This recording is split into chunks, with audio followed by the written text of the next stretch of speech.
Good afternoon, students. Today I am going to teach the lessons pollution of air and water. Uh, let's first of all understand the concept of air pollution. Air pollution क्या होता है और इसके लिए कौन responsible है, इसके कौन से effect living and non living things पे पड़ते हैं.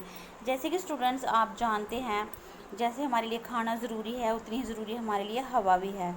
तो हवा क्या है, खाली हवा तो नहीं है, इसमें कौन गैसेस कंपोजिशन है, मिक्सचर ऑफ गैसेस है, बहुत सारी गैसेस भी हैं इसमें. जैसे कि आप पढ़ेंगे यहाँ पे 78% क्या है, मिक्सचर इज़ नाइट्रोजन है एंड अबाउट 21% क्या है, इसमें ऑक्सीजन है. और अदर गैसेस की हम बात करें तो कार्बन डाइऑक्साइड है, आर्गन है, मीथेन है, ओजोन है एंड वाटर वेपर है, are also present in very small quantities. ये बहुत ही कम मात्रा में हवा में पाए जाते हैं.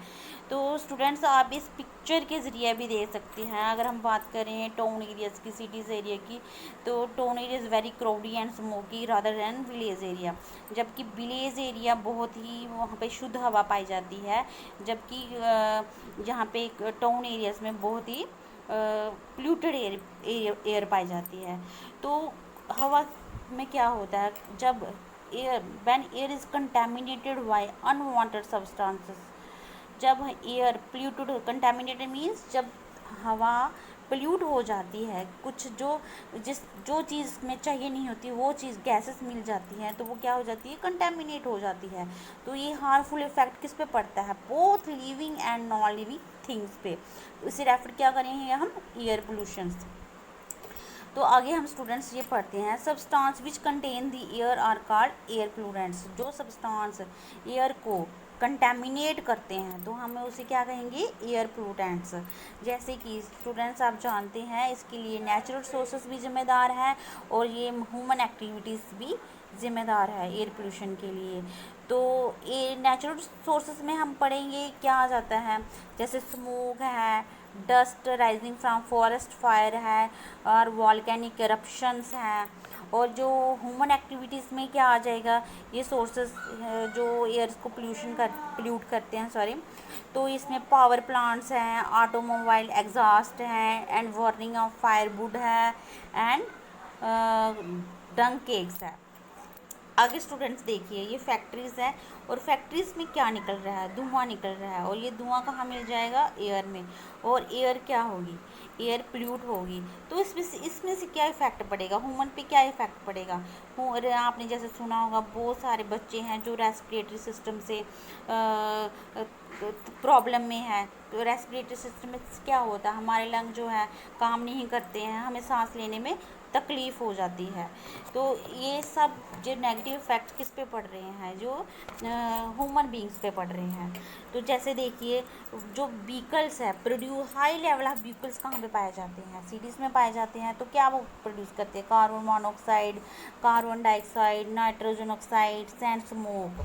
ये देखिए, यहाँ की ये क्राउडी एरियाज़ है, यहाँ पे ये पिक्चर्स है गाड़ियों की वो भी क्लियर नहीं दिखाई दे रही है, क्योंकि यहाँ पे स्मोकी एरिया बन गया. फ्यूल्स हैं जो इनकम्प्लीट बर्निंग ऑफ फ्यूल्स है, सच जैसे कि पेट्रोल हो गया, डीजल हो गया, ये पॉइजनस गैसेस हैं और किस में मिल जाती है, हवा में मिल जाती है.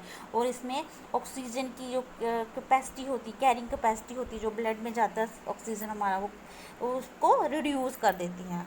आगे स्टूडेंट्स आपने देखा होगा कि जैसे विंटर्स में क्या होती है, स्पेशली विंटर के बारे में सुनो, क्या हो जाता है, स्मोगी एरिया हो जाता है, हमें कुछ भी दिखाई नहीं देता है. तो ये किसका मिक्सचर होता है, स्मोक एंड फॉग का. स्मोक में contain oxides of nitrogen which combine with other air pollutants and fog to form smoke. अच्छा, स्मोक क्या हो जाती है, इसमें क्या पाया जाता है, ऑक्साइड्स ऑफ नाइट्रोजन हैं, जैसे which combined with other air pollutants. ये दूसरों के साथ मिलकर क्या बनाती है, फॉग एंड स्मोक बनाती है. The smoke causes breathing difficulty, और इससे हमें क्या प्रॉब्लम आती है, ब्रीथिंग डिफ़िकल्टीज़, सांस लेने में तकलीफ़ आती है, तकलीफ़ हो सकती है. जैसे कि अस्थमा है, कौन कौन सी बीमारियों को भी जन्म देती है, अस्थमा हो गया, कफ हो गया, वीजिंग इन चिल्ड्रन हो गया.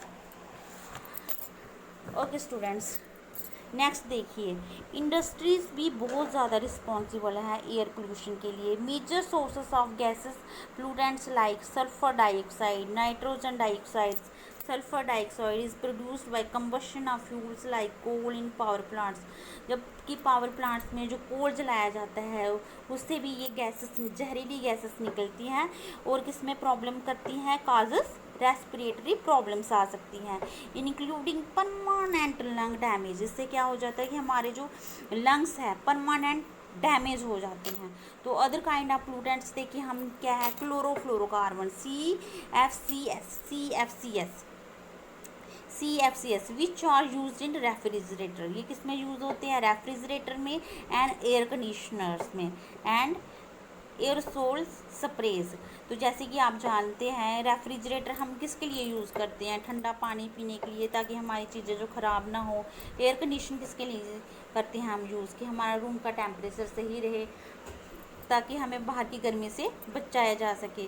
बट आप जानते हैं जो CFCs डैमेज क्या कर रही हैं, ये ओजोन लेयर को डैमेज कर रही है एटमॉस्फेयर में। ओजोन लेयर के बारे में तो आपने सुना होगा कि ये हमें किससे प्रोटेक्ट करती हैं, हमें ये अल्ट्रा वायलेट रेज से प्रोटेक्ट करती हैं। वो कहाँ से आती है, अल्ट्रा वायलेट रेज कहाँ से आती है, सन से आती है, सूरज से आती है। अगर अल्ट्रा वायलेट रेज सीधे अगर इंसान के ऊपर पड़ जाएं तो बहुत सारी बीमारियों को जन्म देती हैं, जैसे कि हमें स्किन कैंसर भी हो सकता है। तो अल्ट्रा वायलेट रेज हमें प्रोटेक्ट करती हैं, जो ओजोन लेयर्स क्या है, हमें प्रोटेक्ट करती हैं किससे, अल्ट्रा वायलेट रेज से। और देखिए स्टूडेंट्स आगे ये देखिए कि जो पार्टिकल्स हैं, जो ऑटोमोबाइल्स के पार्टिकल गैसेस, जो ऑटोमोबाइल्स के पार्टिकल हैं, जैसे one diesel and petrol also produce tiny particles, और ये लंबे समय तक हवा में रहती हैं और क्या करती हैं, रिड्यूस करती हैं किसको, विजिबिलिटी को रिड्यूस करते हैं। ऐसे ही हमने अगर हम बात करें नॉन लिविंग थिंग्स की, नॉन लिविंग थिंग्स में बहुत सारे ऐसे मॉन्यूमेंट्स हैं, बिल्डिंग्स हैं जिस पे कि ये बुरा असर डाल रहे हैं। जैसे अगर मॉन्यूमेंट्स की बात करें तो ताजमहल क्या है, अट्रैक्शन ऑफ टूरिस्ट अट्रैक्शन है, ये फेमस टूरिस्ट अट्रैक्शन है। ये बहुत सारे लोग बाहर से आते हैं इसको देखने के लिए, इसकी ब्यूटी को देखने के लिए। बट ये हमारे लिए आज क्या डेंजरस बात हो गई है कि इसकी ब्यूटी है जो दिन ब दिन ख़राब होते जा रही है। किसके कारण, एयर पोल्यूशन के कारण ये ख़राब होते जा रही है। तो इसमें से देखिए ये मथुरा, जैसे कि ये ऑटोमोबाइल्स है, ये केमिकल्स हैं, special like Mathura oil refineries क्या है कि ये रिस्पॉन्सिबल है किसके लिए, प्रोड्यूसिंग पोल्यूटेंट्स के लिए। इसमें से क्या गैसेस निकली है, लाइक सल्फर डाइऑक्साइड हो गया, नाइट्रोजन डाइऑक्साइड हो गया। ये गैसेस क्या रिएक्ट करती, किसके साथ रिएक्ट करती हैं, वाटर वेपर के साथ ये रिएक्ट करती हैं, present in the atmosphere to from sulphuric acid H2SO4 and nitric acid HNO3। The acid drop down with rain making the rain acidic, this is called acid rain। तो ये drops से मिलके, water vapour से मिलके किसकी शक्ल में आती है, एसिड रेन से। और इसका कलर किस पे पड़ता है, किसका प्रभाव किस पे पड़ रहा है, मॉन्यूमेंट्स पे। जो वाइट कलर का मार्बल है वो क्या हो रहा है, जेलिश हो रहा है, उसकी ब्यूटी को क्या दाग लग रहा है।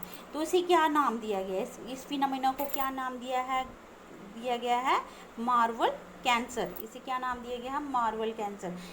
इट मीन्स कि इसको बीमारी लग रही है, किसके कारण, एयर पोल्यूशन के कारण। बट गवर्नमेंट ने बहुत सारे ऐसे स्टेप्स उठाए हैं, several steps to save the Taj. बहुत सारे सुप्रीम कोर्ट ने ऐसे स्टेप्स उठाए हैं कि ये जो ब्यूटी है ताज की वो हम सेव कर सकें। जैसे कि क्लीनर फ्यूल्स लाइक यूज़ करना, CNG, नेचुरल गैस होगी, LPG। Moreover the automobile should switch over to unleaded petrol in the Taj zone.